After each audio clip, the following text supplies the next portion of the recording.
Eriksson. So here we are in the Faroe Islands, and we are here to meet with the chef Poul Andrias Ziska at his 2 Michelin star restaurant KOKS.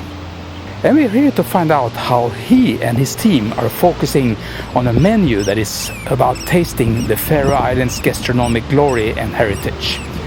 The terroir of the island plays a key role. What grows in this cold climate grows slowly and takes time to ripe. The local food culture are based on dried, smoked, salted and fermented produce. And together with a modern and inventive dish, it becomes a pure yet complex and have an excellent balance of flavors. Let's meet the team and experience the distinctive Faroe cuisine heritage. Simple, pure, fresh and traditional at the same time. So Paul, how did it all start? Why did you get into food in the first place? I was working in a pizzeria. So it just felt quite natural because I was already in that environment to just go take it further. And I applied for an apprenticeship at one of the restaurants in the Faroe Islands that was focused. It was very early on, but it was focusing on like the raw material around the islands. What was it in food that made you interested in working with food? Again, I was in that environment and I quite liked it. I don't really know why. I just think it was the people and the atmosphere and all of that. And then I also was fascinated by the creative process behind cooking. How did you came up with the idea to start your own restaurant then? The restaurant that I started at, it closed, and we, all of the staff, including the head chef and most of the staff, went to Hotel Ferrier. The head chef of the previous restaurant was hired to take over a restaurant there, basically, which essentially became Restaurant KOKS, which opened up in April 2011. Myself and all the other staff also jumped onto that project, so we were working there. So I was actually working as both as a chef, but also later on the sous chef at the Restaurant KOKS. And then when I stopped, I moved to Denmark for a little bit. But very shortly after, I got offered to take over Restaurant KOKS by the owners of the restaurant. So myself and Karin, we are both running the restaurant. Together with the owner, of course, we decided to move the restaurant out of the hotel to create a more, I don't know, unique or authentic experience where we really try to be connected to the nature, the landscape around us, and to really reflect everything from the Faroe Islands, both in terms of, you know, the pottery that we're using, the food that we're cooking, the surroundings. If you were to explain for somebody that's never been here and tasted your food about your style of cooking, what would you say? I think it's quite simplistic, but still there's obviously a lot behind each dish. We try to focus on what we have around us here on the islands. And the Faroe Islands is 99% ocean, only 1% land if you take the total area. A great amount of our menu, we only serve one tasting menu, is actually seafood. I wouldn't say we're a seafood restaurant, but almost. But we also, and then that's the kind of the freshness of the sea that we wanted to highlight. We have on the Faroe Islands a very old and active food culture, fermenting and drying and salting, you know, wild seabirds and whale and sheep and all of these things that are very very unique to the islands, or at least very traditional, and not a lot of other places are using it nowadays, at least. And those are the things that we try to also update a little bit, you know, because I think a lot of the raw material that we have, the traditional foods, are super tasty. What happens if we take the fulmar, which is a seabird, and you know, debone it and pan fry it until it's pink? Basically just taking our creativity and our knowledge as professional chefs and kind of looking at the things that we have and how can we take it to the next level. So I think those two combinations are what people should experience throughout our menu. The contrast between the very fresh, fine seafoods and then the fermented, a little bit more strong, a little bit more, some people would say extreme foods, but still always make it delicious.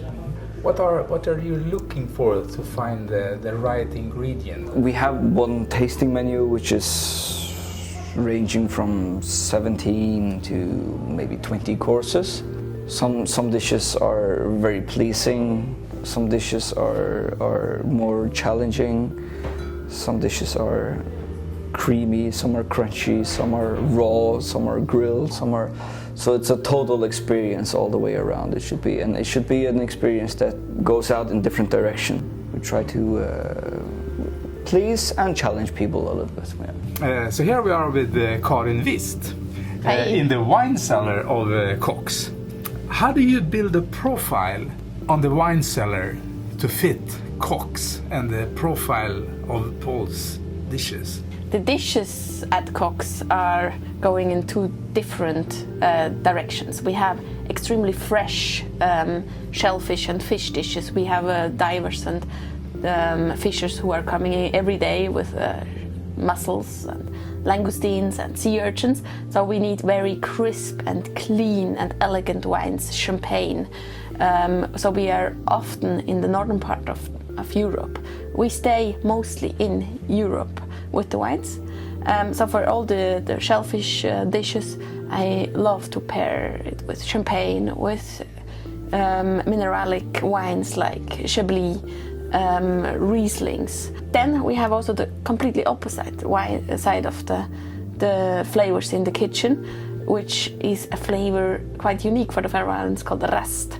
Rast is fermented fish as well as fermented lamb, and this is so strong, comparable with blue cheese, strong cheese. So here we have our exception. We sometimes go to Japan, serve some sake.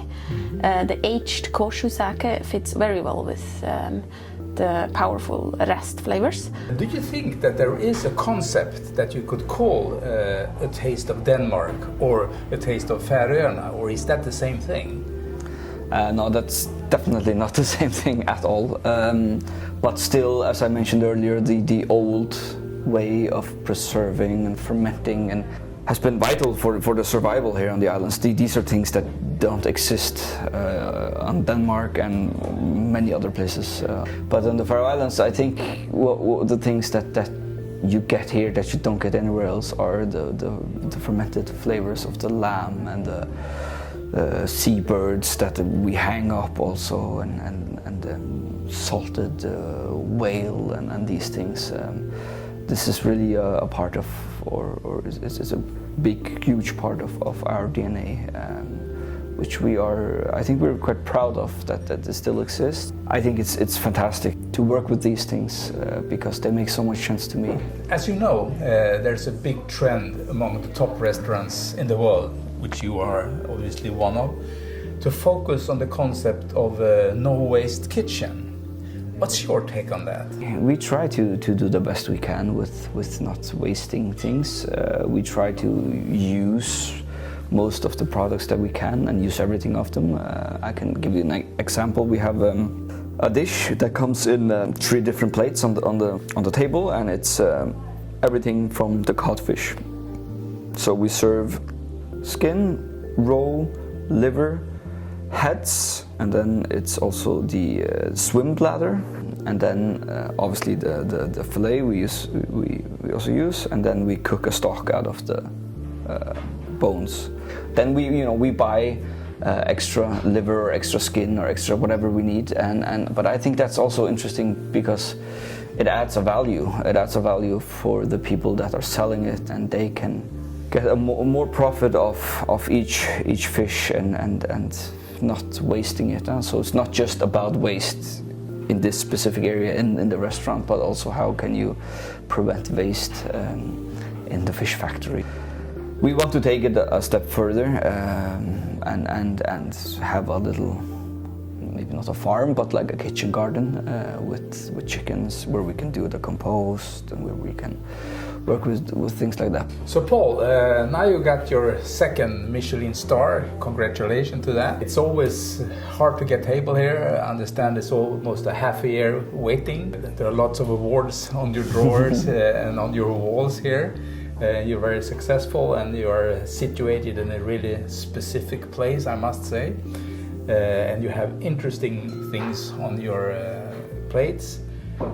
Where will you go from now?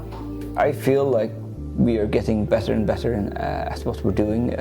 If not every day, then at least every month.